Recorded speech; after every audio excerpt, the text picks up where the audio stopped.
Inilala ng Department of Labor and Employment o DOLE ang mahalagang ambag ng Public Employment Service Offices o PESO sa pagpapalakas ng employment facilitation sa buong bansa.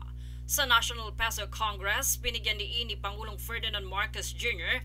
ang tungkulin ng PESO sa pag-uugnay ng mga pangarap ng mga Pilipino sa matatag at makabuluhang oportunidad.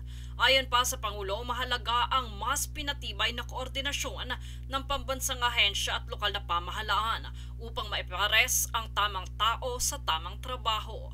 Idinaos ang Kongreso kasabay ng ika-20 anibersaryo ng Republic Act No. 8759 o PESO Act na nagtatatag ng isang pambansang employment facilitation network. Dito muling pinagtibay ng DOLE ang kahalagahan ng PESO sa pagtutugma ng mga manggagawa at oportunidad sa lokal na antas. Kaugnay naman sa usaping trabaho, inaasahan rin ang mahigit 600 bagong trabaho ang malilikha sa pagpasok ng isang Italian brand energy drink na magtatayo ng manufacturing plant sa bansa.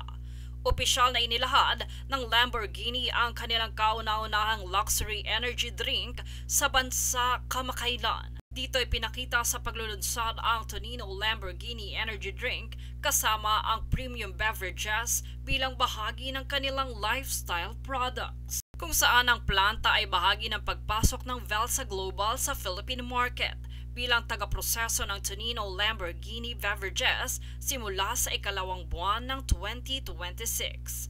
Ayon pa sa Velsa Global, ang energy drink ay formulated sa Italia at binibenta sa iba't ibang bansa bilang high-performance luxury beverage. Ipinahayag din ng mga opisyal ng Banyag ang kumpanya ang kanilang interes na palawakin ang presensya ng brand sa Pilipinas habang sinisimulan ang produksyon ng kanilang produkto sa bansa.